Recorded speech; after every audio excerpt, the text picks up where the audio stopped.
My mom hired a babysitter for my sister once. I thought she was nice. One day she wasn't there anymore. My mother told me she'd been fired. I said AWW, that's not fair, she was awesome.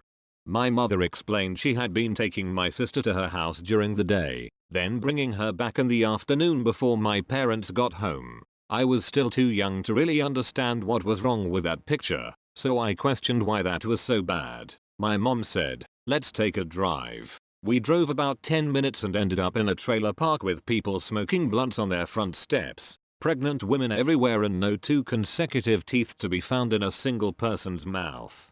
This is where she lives. I babysit 3 kids between the ages of 3 and 11. It's great, but babysitting kids sometimes makes you do the silliest things. One time the 3-year-old went to get a piece of cheese out of the fridge, but she doesn't just grab it and go. She goes, almost, completely inside of the fridge to get it. I decided that it would be funny to slowly shut the fridge door and make it into a little game of UHO. Better hurry. Right as I had the door almost shut, it wouldn't be able to shut all the way with her in there anyway. Her parents walk in through the side door that faces directly in front of the fridge.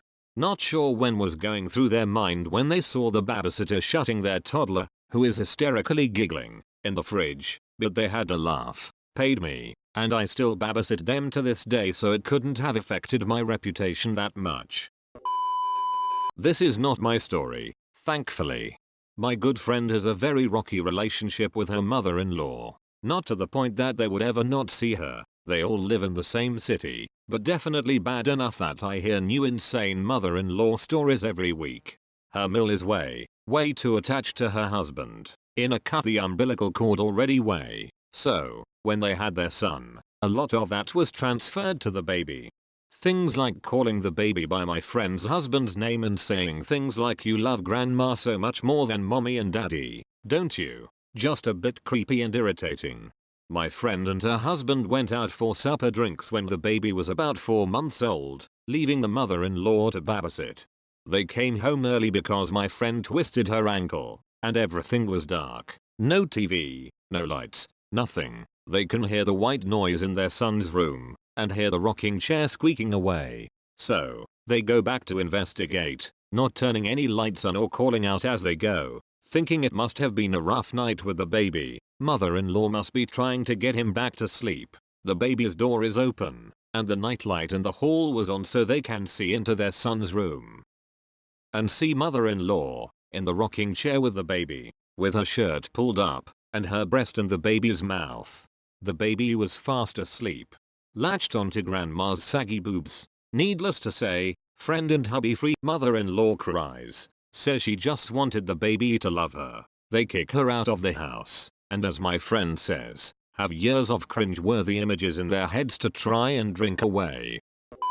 When I was like 10, my babysitter told me he would give me $10 to help him find my dad's nudie mag stash. We looked at vintage 70s Playboy together for like 3 hours. First time I ever saw full bush. Was babysitting this little girl who had issues sleeping when her parents weren't in the house. Parents told me she could sleep in their room to comfort her. Child discovers giant dildo and gives it to the basset hound thinking it's a chew toy. Have to chase down basset hound to retrieve vibrating giant dildo. Don't know what to do with dildo. Place dildo on child's parents' dresser. Tell child to never speak of this night again. I was babysitting my cousin. Oh man, my babysitter was awesome. Parents never caught us in the act, but they saw the evidence. You see, my babysitter taught 6-year-old me how to sled down the stairs in a laundry basket. At the bottom of our stairs was our front door, with glass panels on the side. So on my 3rd or 4th attempt we got too much speed, as I realized we were gonna smack right into that glass. I went from hell yeah to wash it. Corner of the basket cracked the glass. Took the parents a day or 2 to notice it. They thought it was our dumb Dalmatian who liked to run into things. This motherfucker ran into traffic, got hit by an RV going 25-30 miles per hour, and came back with just a whimper. Thickest damn skull. I eventually fessed up because I loved cinders. Once when I was like 13 and babysitting at my aunt's house, I preheated the oven to make the kids dinner. Unfortunately, I didn't notice that the oven was full of Tupperware, a bunch of plastic bowls, Needless to say, that was a bad move on my part. When I was a kid, my babysitter always kissed me, hugged me and took pictures that she kept in her wallet labeled as my baby boy. Parents did not like it, so they fired her. I remember seeing her crying and even fighting to take me home with her. A few weeks ago I found out she was my real mother. I once came home to my twin sister, gleefully tying up Pat the awesome babysitter dude. He was on the phone with his girlfriend and figured it would keep my sister occupied. So what was the harm? The harm being that when there's one twin, the other one is eventually going to come back from the circus, and that twin knows where the rest of the clothesline rope is, and the yarn. We had him eventually so wrapped up that he could hardly move. Then he got off the phone and asked us to untie him. Now why would we do that? He got a little mad, and finally gave us the ultimatum. Untie him now, or he would call my parents from the phone we foolishly tied to his hand in our 8-year-old glee. He would give us to the count of 3, and then they were getting a call. After about 5 minutes of haggling with us, he finally started the countdown. 1, 2, and that's when my parents walked in at that very minute. Kinda the opposite. The parents came home to me taking a picture of their refrigerator. The husband has written "I love good horny beaver" for fun in magnetic letters and forgot about it. Until they saw me taking a picture. They gave me $50 for 2 hours and never called me again. They won't even look me in the eye when I see them around the neighborhood.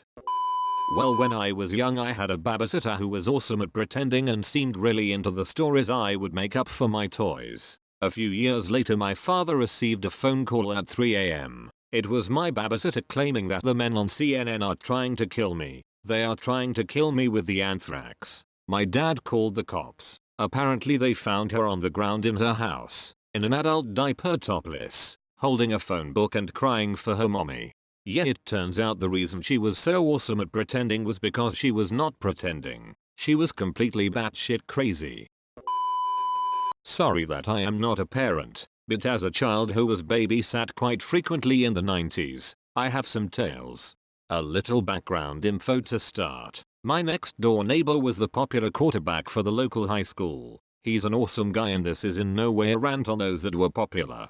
Anyways, he attracted people that wanted to share the limelight with him, and he just happened to be my parents' go-to for a quick sitter.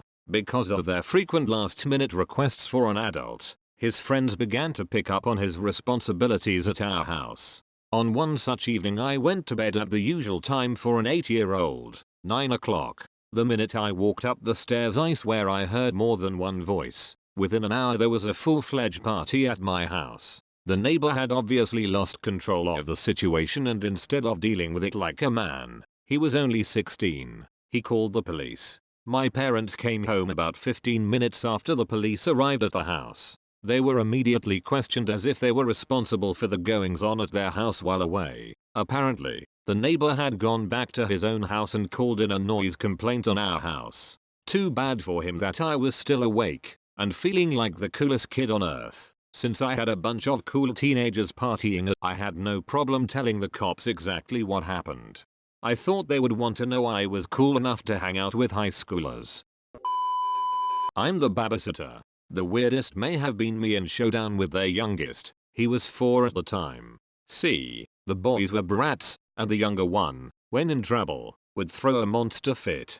But it would always boil down to him just standing there screaming, yelling in a straight monotone while looking you dead in the eye, waiting for you to give up, just to make the noise stop. But he miscalculated. I am also a younger sibling, and I am the undisputed queen on annoying noises in my family. Thus, the lines were drawn. Every time he got up from his timeout, or made a noise, the timeout clock reset to 5 minutes every time he tried to escape and play. It was a few minutes of yelling for him to realize I wasn't gonna budge. So his parents came home to us standing across the playroom from each other, him hollering like he couldn't breathe without screaming, and me just dead staring him with the kitchen timer in hand.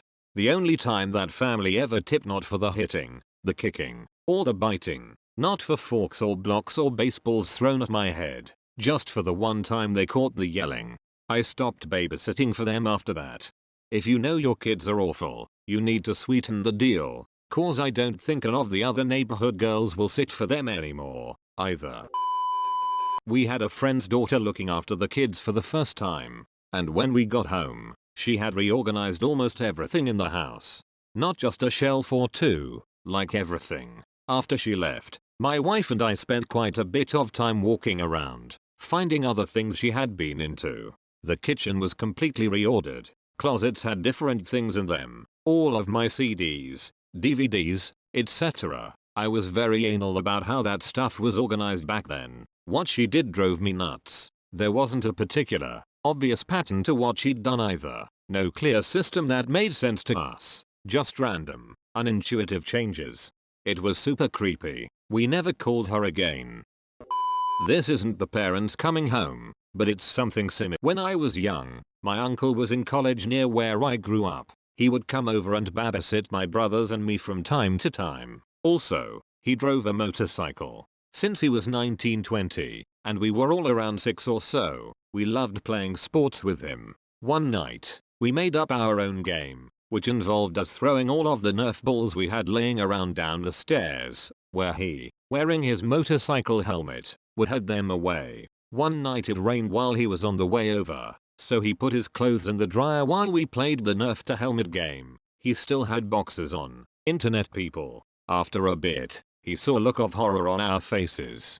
He lifted up the visor of his helmet, then turned around to see a crowd of 20-30 Christmas carolers staring through our all-glass front door at this guy in only underwear and a motorcycle helmet having Nerf balls thrown at his head. He's the best and now I babysit his kids. They're not as fun,